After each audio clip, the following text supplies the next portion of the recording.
하사 천지를 만드신 하나님 아버지를 내가 믿사오니 그 아들 우리 주 예수 그리스도를 믿사오니 이는 성령을 잉태하사 동정녀 마리아에게 나시고 본디오 빌라도에게 고난을 받으사 십자가에 못 박혀 죽으시고 정상지 사망의 죽은 자 가운데서 다시 살아나시며 하늘에 오르사 전능하신 하나님 우편에 앉아 계시다가 죄로서 선자와 죽은 자를 심판하러 오시며 성령을 믿사오며 거룩한 공예와 성도와 서로를 도는 것과 죄를 사하여 주시는 것과 몸이 다시 사는 것과 영원히 사는 것을 믿사옵나이다. 아멘. 찬송가 424장입니다.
오늘 하나님의 말씀은 창세기 41장 14절로 36절 말씀입니다.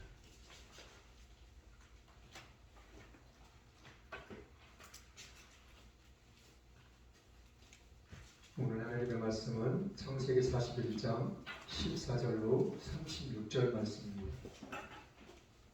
한 절씩 교독하고 마지막 절은 같이 읽겠습니다. 창세기 41장 14절입니다. 이에 바로가 보내어 요셉을 부르매 그들이 급히 그들을 옥에서 낸지라.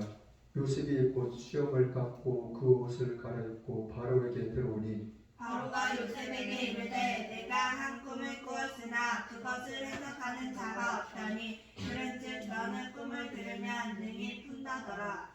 요셉이 바로에게 대답하여 가로되 이는 내게 있는 것이 아니라 하나님이 바로에게 평안한 대답을 하시리이다. 바로가 요셉에게 이르되 내가 꿈에 하숫가에 서서 보니 살찌고 아름다운 일곱 암수가 하숫가에 올라와 갈밭에서 뜯어먹고 그 뒤에 또 약하고 심히 흉악하고 화려한 일곱 암소가 올라오니 그같이 흉악한 것들을 애굽 땅에서 내가 아직 보지 못한 것이라. 그 파리하고 흉악한 소가 처음에 일곱 살찐소를 먹었으나 먹은 듯하지 아니하여 여전히 흉악하더라. 내가 곧 깨어나나 다시 꿈에 보니 한 줄기에 무성하고 충실한 일곱 이삭이 나오고 그 후에 또 쇠약하고 동풍에 마른 일곱 이삭이 나더니 그 쇠약한 이삭이 좋은 일곱 이삭을 삼키더라. 내가 그 꿈을 술객에게 말하였으나 그것을 내게 보이는 자가 없느니라. 요셉이 바로에게 구하되 바로의 꿈은 하나이라. 하나님이 그 하실 일을 바로에게 보이심이니라. 일곱 좋은 만소는 일곱 회여 일곱 좋은 이삭도 일곱 회니 그 꿈은 하나이라.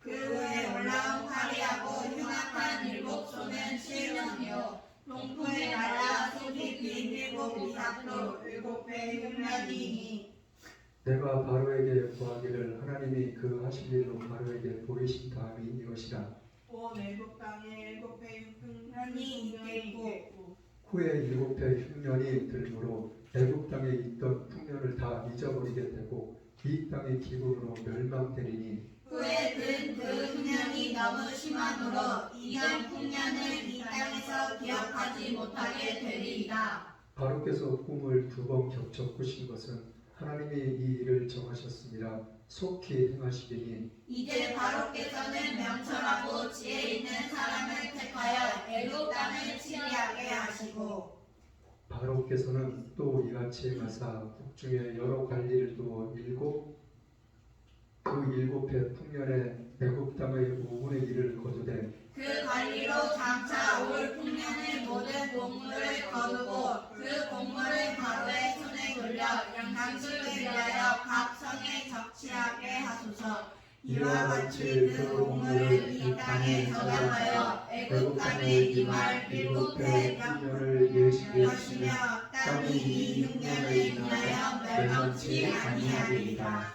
아멘. 오늘 말씀의 제목은 애굽 총리가 된 요셉입니다. 오늘 말씀의 제목은 애굽 총리가 된 요셉. 첫 번째로는 하나님의 계획입니다. 첫 번째는 하나님의 계획. 두 번째는 하나님의 인도하심. 두 번째는 하나님의 인도하심. 세 번째로는 하나님의 섭리.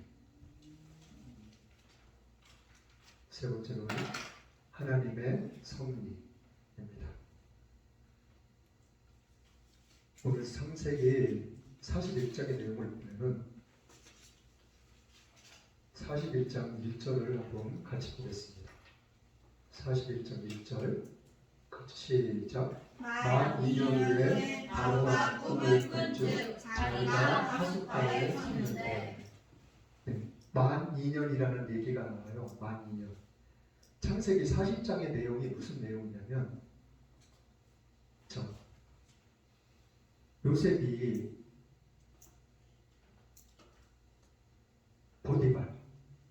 보디발의 집에서 형들한테 팔려가지고 애굽으로 와가지고 시위대장 보디발의 집에 요셉이 팔렸잖아요. 그쵸? 시위대장 보디발의 집에 요셉이 팔렸는데 요셉이 애굽으로 팔려올 때 나이가 17살이에요. 몇 살이요? 17살. 그리고 이 보디발의 집에서 몇 년을 있었는지 계산을 해보세요. 몇 년을 있었는지. 바로왕 앞에 지금 요셉이 이제 바로왕 앞에 설 때의 나이가 30세예요. 몇 살이요? 30세. 네, 애굽왕 바로왕 앞에 나아갈 때, 바로왕 앞에 섰을 때 나이가 30살이라고요. 17살에서 30살이면 몇 년 지나간 거예요? 네, 13년 지나갔죠. 그 만 2년이라는 얘기는 무슨 얘기냐면은 보디발의 아내가 요셉을 나랑 같이 즐기자고, 나랑 같이 잠자리 하자고. 보디발의 아내가 요셉을 계속 꼬였잖아요. 꼬셨잖아요. 근데 요셉이 그 보디발의 아내한테 내가 어떻게 하나님 앞에 득죄하네요. 득죄란 얘기는 큰 죄를 짓겠냐고. 그 이야기를 하면서 보디발의 아내가 요셉을 막 붙잡고 막 늘어질 때 옷을 벗어버리고 도망쳤어요. 그래가지고 이 보디발의 아내가 그 자기 남편 보디발한테 당신이 데려온 저 종이 나를 겁탈하려고 했다. 내가 소리 지르니까 옷을 벗어놓고 도망쳤다. 그렇게 거짓말을 해요. 그래가지고 보디발이 자기 지배 안에 있는 감옥, 그 감옥에다가 요셉을 집어넣은 거예요. 만 2년이라는 말은 요셉이 이 감옥에 갇혀있는 2년이 됐다는 이야기를 해주고 있는 거예요. 자, 요셉이 17살의 나이에 애굽으로 끌려왔어요. 그리고 30세에 바로왕 앞에 섰어요. 감옥에 2년이 있었어요. 그러면은 몇 년이 비어요? 13년에서 2년 빼면 11년 비잖아요. 그쵸? 11년 동안을 보디발의 집에서 있었다는 거예요. 그쵸? 네. 보디발의 집에서 11년이라는 시간을 있었다는 거예요. 그러면은 이 요셉은 보디발의 집에서 11년 동안 있으면서 가정 총무, 말 그대로 가정 총무를 하면서 보디발의 집에 있는 모든 것을 갖다가 이 요셉이 다 관리를 했다는 거예요. 보디발의 아내만 빼고. 그러니까는 이 요셉이 보디발의 집에 있으면서 그 가정에 보디발의 집에 있는 모든 재산을 관리하고 종들도 관리하고 그 모든 것들을 관리하면서 이 요셉이 뭘 배웠을 것 같으세요? 이 요셉은 예를 들어서 좀 쉽게 생각해서 처음으로 돌아가면 저기 애굽의 상인한테 형들이 팔아먹었잖아요. 근데 이 이스라엘에서 애굽까지 오는 거리가 얼마나 먼 거리인지는 알 수 없어요. 정확하게는 알 수 없지만 굉장히 먼 거리일 거라고요. 일주일이 걸릴지 한 달이 걸릴지 얼마가 걸릴지 몰라요. 근데 제 개인적인 생각이긴 하지만 요셉이 이 상인한테 노예로 팔려갖고 끌려오면서 요셉은 나를 어디다 팔 거냐고 그런 것도 물어봤을 수도 있고 혹시 내가 너 애굽에다 팔 거야. 그러면은 그 애굽이라는 나라에 그래도 내가 그 나라에 종으로 노예로 팔려가면 내가 기본적인 언어를 할 수 있으면 좋지 않겠냐고. 애굽의 언어를 알면은 나를 좀 기본적인 언어라도 알려달라고 가르쳐달라고. 그래가지고 그 애굽에 있는 노예로 끌려가면서 얼마나 걸렸지 모르겠지만 그 기간 동안 애굽의 언어를 이 상인한테 어느 정도 기본적인 언어는 배웠을 수도 있어요. 왜 그러냐면 요셉은 정말 아빠 밑에서 부지런하고 성실하고 그리고 정직하고 그런 것들을 잘 알고 배우고 익히고 몸에 익혔던 그러한 사람이라는 것을 우리가 알 수가 있어요. 그렇다면 이 보디발의 집에서 11년 동안 있으면서 이 요셉은 그 나라의 풍습 같은 거, 문화 같은 거, 전통 같은 거, 그리고 언어는 물론이고 그런 모든 것들 다 익혔을 거예요. 그리고 이 애굽에는 어떠한 신들을 섬기고 있는지, 그리고 그 신을 여러 가지 신들에 대해서 이 신은 어떠한 저기가 있고 이 신은 어떠한 저기가 있고 그런 거에 대한 것들도 다 배웠을 수 있어요. 그리고 또 한 가지 중요한 것은 이 요셉은 그 모든 재산을 관리하고 그 집에 속한 모든 식솔들을 관리하면서 관리하는 법도 배웠다는 거예요. 이 요셉은. 제가 지난번에도 한번 말씀드렸지만 이 보디발의 집에는 요셉이 가정 총무가 되기 이전에 분명히 가정 총무가 있었을 거예요. 근데 그 사람을 제쳐놓고 외국에서 노예로 잡아와 팔려온 이 사람이 자기 자리를 꿰차고 자기 자리에 내가 물러나고 자기 자리에 앉는다? 이거는 결코 쉬운 일이 아니에요. 만약에 그렇게 주인이 그렇게 해가지고 그렇게 했다 할지라도 이 먼저 가정청불에 있던 사람이 그 밑에 있던 종들을 시켜가지고 그냥 볶음물을 타가지고 죽여버릴 수도 있고 그냥 어디 가가지고 몰래 죽여버리고 묻어버리고 어디 도망갔다고 그럴 수도 있어요. 죽이려고 맘만 먹으면 얼마든지 죽일 수 있어요.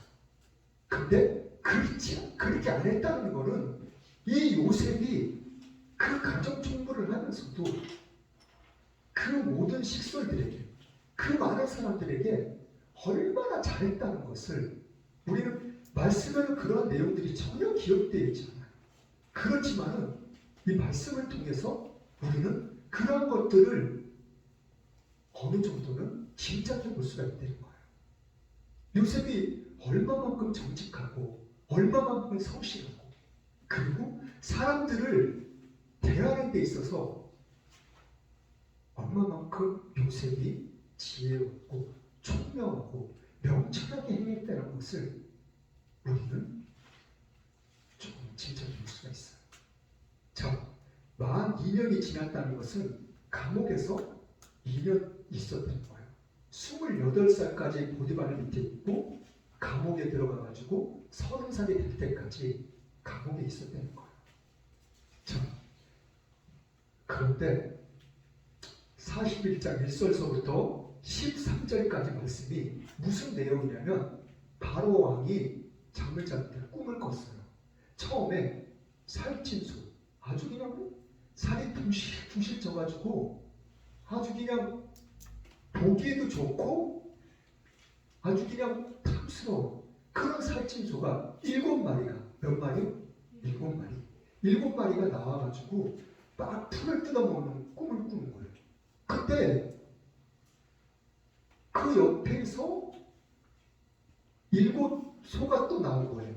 7소가 나왔는데 이 바로왕이 말하기를 내가 여태까지 이 애국 왕으로 살면서 내가 이렇게 흉악하고 화려한 소는 본 적이 없다 말할 정도로 아주 흉악한 소가 나온 거예요.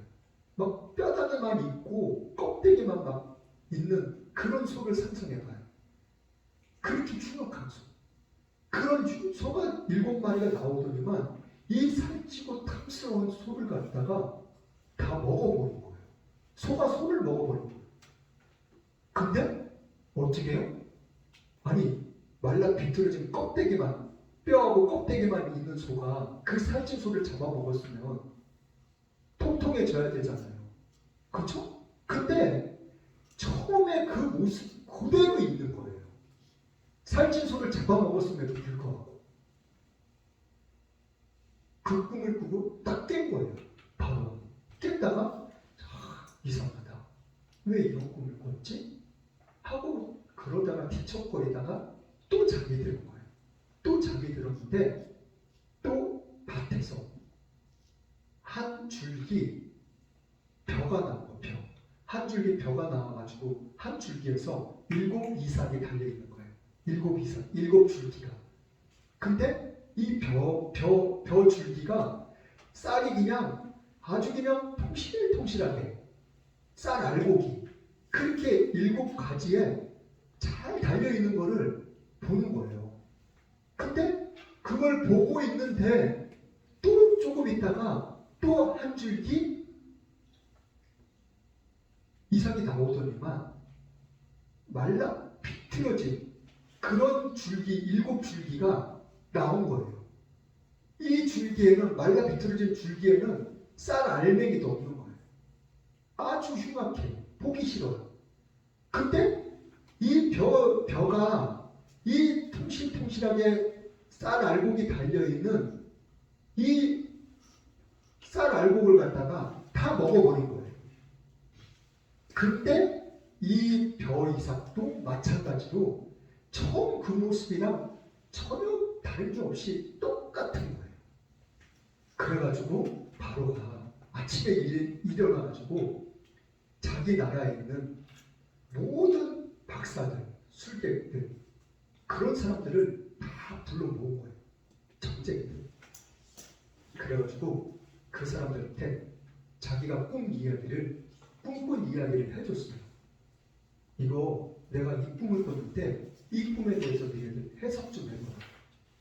그때 해석하는 사람이 한 사람도 없는 거예요. 그 꿈에 대해서. 그런데 그 말을 듣고 있던 신하들 중에서 어떤 신하가 있었냐면 요셉이 감옥에 갇혀 있을 때 2년 동안 감옥에 갇혀 있었잖아요. 그렇죠? 감옥에 갇혀 있을 때 이 애국 바로 왕 밑에서 떡을 만들어 가지고 떡을 바로 왕한테 올리고, 그리고 한 사람은 포도주로 술을 담궈 가지고 술을 올리는 이 두 관원장이 있었던 거예요. 하나는 떡 굽는 관원장, 하나는 술 만드는 관원장. 근데 두 관원장이 잘못해가지고 이 감옥에 갇혀 있었던 거예요. 그래가지고 요셉이 이 두 사람이 하룻밤을 똑같은 꿈을 꿨는데 그 해석을 두 사람한테 해줬는데 해석한 대로 떡 굽는 관원장은 그 잘못한 것이 왕이 이제 다 조사하라 그랬을 거 아니에요. 조사해가지고 이 떡 굽는 관원장은 진짜 이 잘못이 들통이 난 거예요. 밝혀진 거예요. 떡에다가 독을 타가지고 왕을 죽이려 하는 그것이 발각이 나가가지고 이 떡 굽는 관원장은 목을 잘라버리고 매달아가지고 새들이 와서 쪼아먹게 한 거고, 요셉이 해석한 대로. 그리고 술 맡은 관원장은 너는 다른 사람이 음모한 거구나. 그래가지고 술 맡은 관원장은 다시 그 자리에 복직이 돼가지고 술을 만들어가지고 다시 왕한테 드리는, 그렇게 된 거예요. 그래가지고 이 술 맡은 관원장이 2년 전에 있었던 일을 갖다가 기억한 거예요. 기억해가지고 바로 왕한테 그런 거예요. 바로 왕이 내가 지난날을 돌이켜보는데 지난날에 내가 이런 일이 있어가지고 왕이 나한테 감옥에 가둬놨었잖아요. 그때 제가 그 감옥에서 우리들을 돌봐주던 그 애굽의 소녀가 있었는데 그 사람이 꿈을 해석한 대로 그게 그대로 됐다고. 그러니까 그 요셉이라는 아이를 불러다가 한번 바로 왕님의 꿈을 한번 말씀해 보세요. 이렇게 이야기한 거예요. 그러니까 바로 왕이 그 노예 때 그 뭘 불러와, 우리나라에 이렇게 유명한 애들도 많은데 그랬을까요? 바로 왕은 지금 이것저것 생각할 겨를이 없어요. 왜요? 꿈이 너무나도 희한한 꿈을 꿨기 때문에 이 꿈에 대해서 알고 싶은 것밖에 없어요. 다른 거 없어요. 그러니까 당장 데리고 와. 그래가지고 요셉을 불러오게 된 거예요. 그래가지고 요셉이 이제 바로 앞에 서가지고, 자 16절 말씀 한번 볼게요.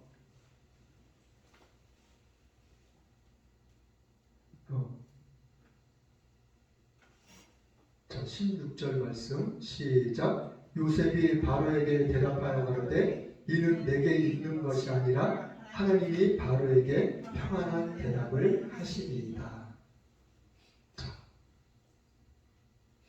바로 왕이 요셉을 불러가지고 꿈 이야기를 해줬어요. 그러니까는 바로 왕이 내가 들으니까 술 맡은 관원장이 그러는데 너 꿈에 대해서 너는 뭐든지 다 그냥 다 잘 해석한다고, 내가 그렇게 들었다고. 그러니까 내 꿈도 해석해 봐달라고. 그러니까는 요셉이 그 바로 왕한테 한 이야기예요. 네, 맞아요. 제가 해석해 드릴게요. 이렇게 한 것이 아니라 요셉이 하나님이란 말을 먼저 한 거예요. 요셉은 누구를 얘기했다고요? 요셉이 자기가 믿고 자기가 의지하고 자기 아버지가 믿고 그리고 할아버지가 믿고 그렇게 살아왔던 그 하나님을 먼저 이야기를 하는 거예요. 내가 그 꿈을 해석해 주는 게 아니라 내가 믿는 하나님이, 그 하나님이 바로한테 아주 바로한 마음이 평안해질 수 있도록, 아주 기쁨이 있을 수 있도록 그러한 대답을 해주실 거라고 이렇게 이야기를 하는 거예요. 자, 그래가지고 이제 바로왕의 꿈에 대해서 이제 이야기를 해주는 거예요. 이야기를 해주는데 그 꿈은 한 가지 되는 거예요. 살찐 소나 흉악한 소나, 그리고 아주 충실한 벼이삭이나 아주 말라 비틀어진 벼이삭이나 똑같은 꿈인데 뭘 얘기하냐면 7년을 이야기한다. 몇 년이요? 7년. 7년 동안 이 나라에 큰 풍년이 있을 거라고. 그리고 그 풍년이 끝난 다음에 또 7년 동안 흉년이 될 거라고. 그런데 흉년이 들면은 이 7년 동안 있을 큰 풍년을 갖다가 온데간데 없이 잊어버릴 정도로 흉년이 올 거라고.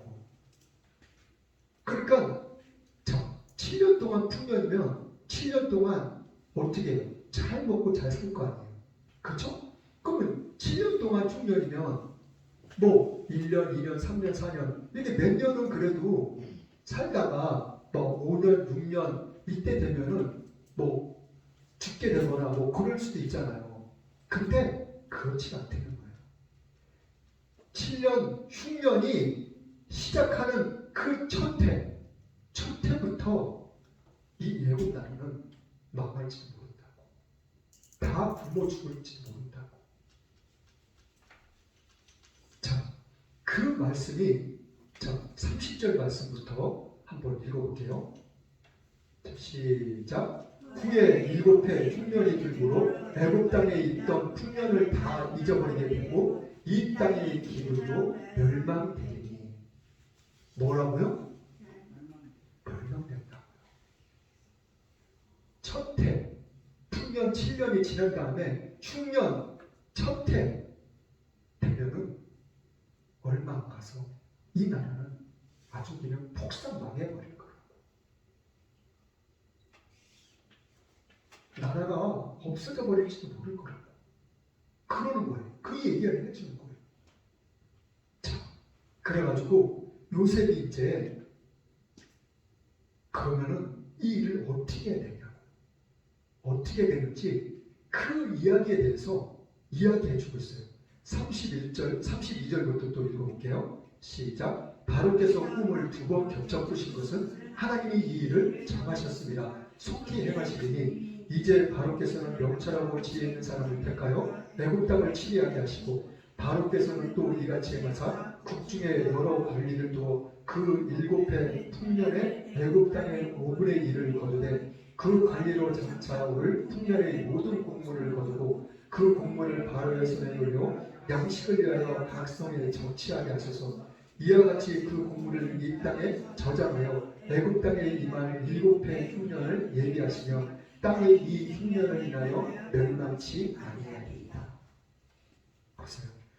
어떻게 해야 되는 것까지도 하나하나 아주 세밀하고 아주 정확하게 왕한테 이야기를 해주고 있는 거예요.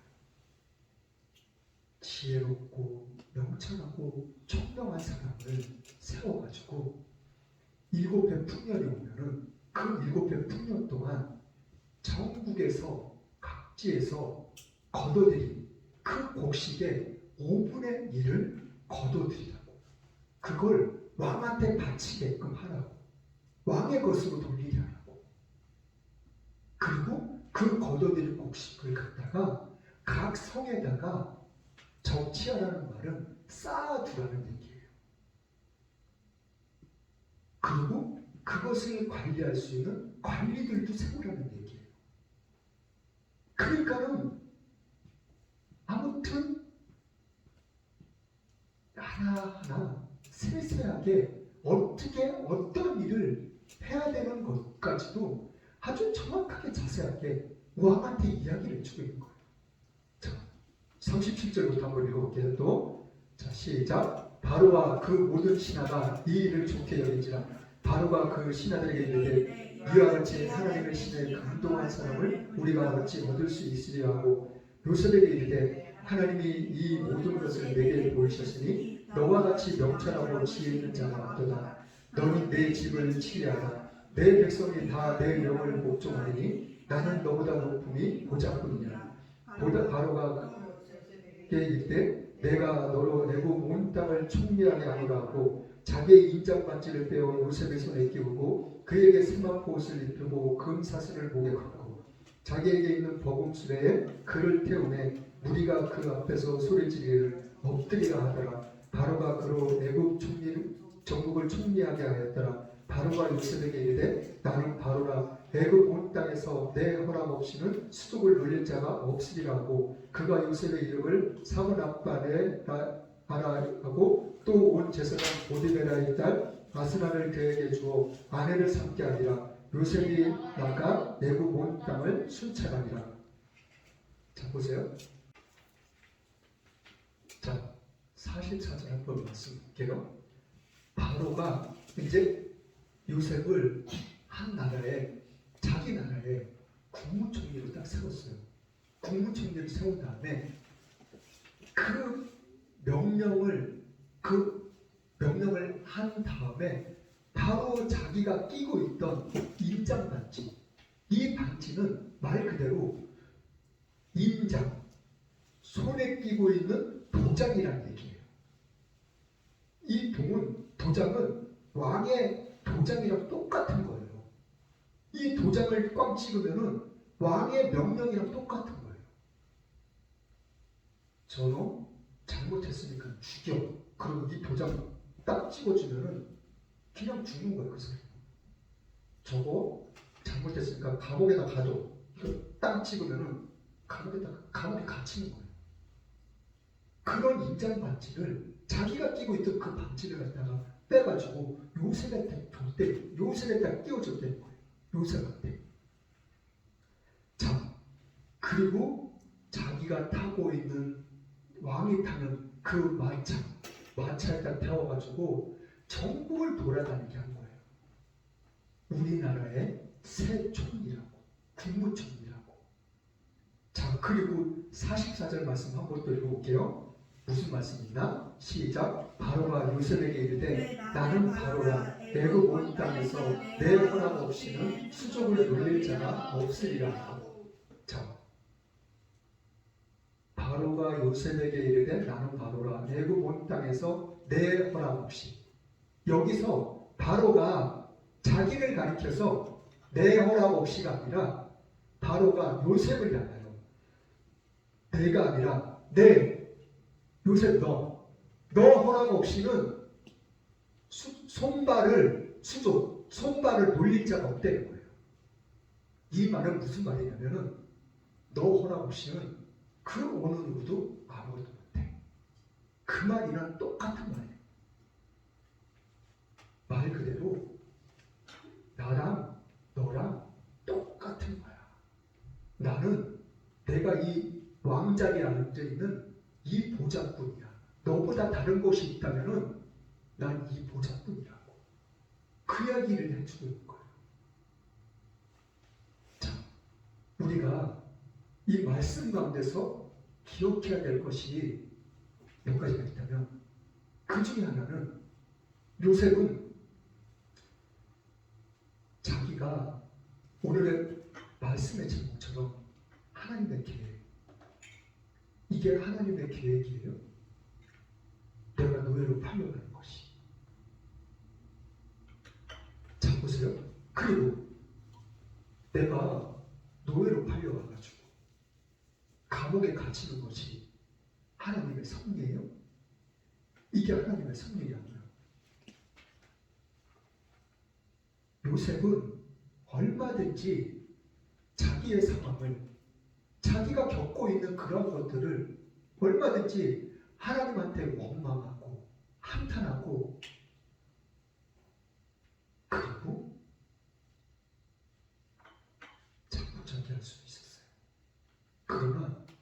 요셉은 그렇게 하지 않았다는 거예요.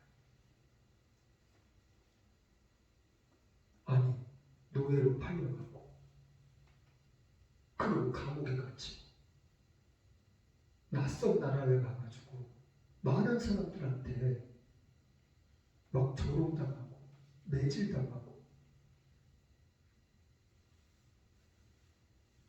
두들겨 맞기도 하고 그런 것이 어떻게 하나님의 계획이고 어떻게 하나님의 섭리가 있습니다.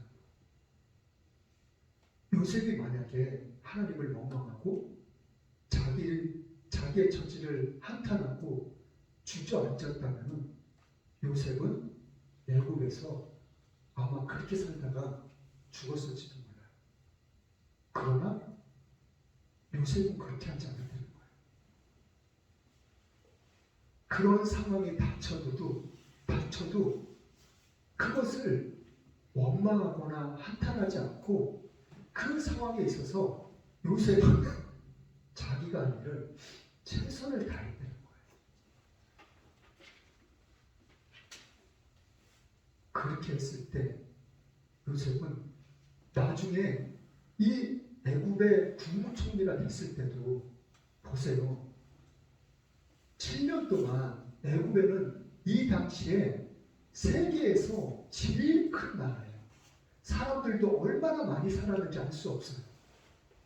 그러면은 7년 동안 먹을 곡식을 저장한다고 생각해봐요. 만약에 7년 동안 먹을 양식을 갖다가 한 곳에 다 저장을 했어요. 거기 쥐새끼가 한 마리 들어가면은 그 창고는 완전 쑥대 같아요. 그리고 벌레 한 마리가 들어가서 갉아먹기 시작해도 그 창고는 끝이에요. 벌레도 먹지 말아야 되죠. 그리고 쥐새끼 같은 것도 들어가지 말아야 되죠.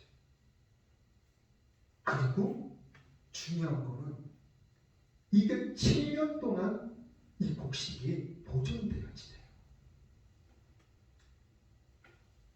그런데 그런 것들을 어떻게 할 수 있었겠어요? 그건 결코 쉬운 일이 아니에요. 우리가 살아가면서 중요한 것이 있어요. 우리는 오전에도 일부 예배 때도 말씀드렸지만 우리는 누구랑 살아요? 사람이랑 살아요. 사람이랑 살기 때문에 우리가 살아가면서 사람이 없을 수는 없어요. 그리고 사람을 안 만날 수도 없어요. 근데 어떠한 사람을 만나고 어떠한 사람을 가까이 하고 어떠한 사람을 멀리 하고는 나한테 달려 있는 거예요.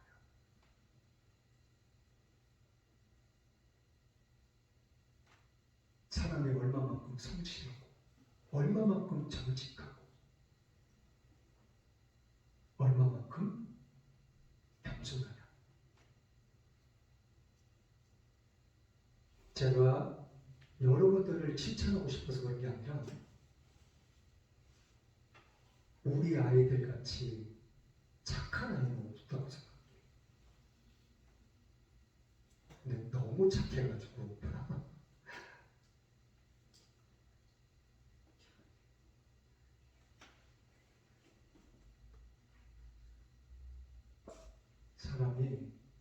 세상이 지금 날이 가면 갈수록 점점 더 악해져만 가요.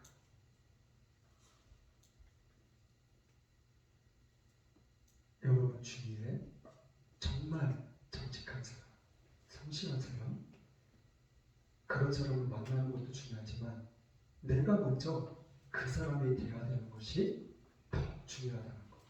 그걸 잊지 않고 살아나갈 수 있는 우리 모두의 삶이 될 수 있기를 예수님의 이름으로 축복합니다. 찬송가 411장입니다.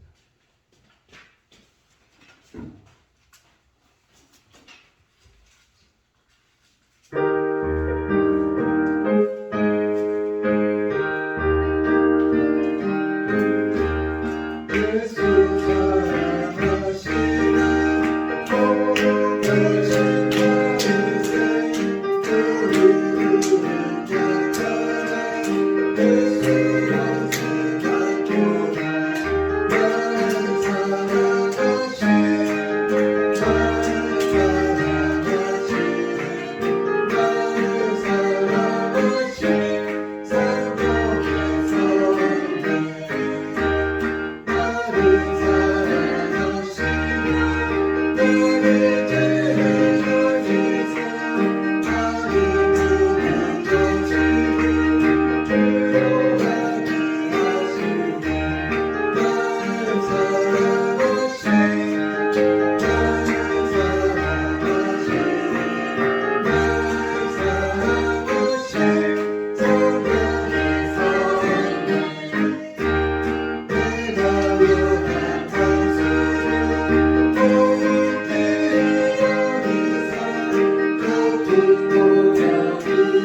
위해서 끊임없이 기도할 것입니다. 3월 또래 있을 대통령 선거를 위해서도 우리가 하나님께 간절히 기도해야 될 것입니다. 세계가 곳곳에 나가 있는 국내에 계시는 많은 선교사님들을 위해서도 우리가 하나님께 끊임없이 기도해야 될 것입니다. 그들의 삶 가운데, 생활 가운데, 가정 가운데 하나님의 놀라운 은혜와 축복이 있기를 우리가 기도해야 될 것입니다. 다 같이 주님 가르치신 기도로 예배를 마치겠습니다. 하늘에 계신 우리 아버지여, 이름이 거룩히 여김을 받으시오니 나라의 마음이시며 뜻이 하늘에서 이루어진 것 같이 땅에서도 이루어지이다. 오늘날 우리에게 일용할 음식을 주옵시고 우리가 우리에게 죄 지은 자를 사하는 것 같이 우리 죄를 사하여 주옵시고 우리를 시험에 들지 말게 하시며 다만 우리에서 구하옵소서. 대개 나라와 권세와 영광이 아버지께 영원히 삼나이다.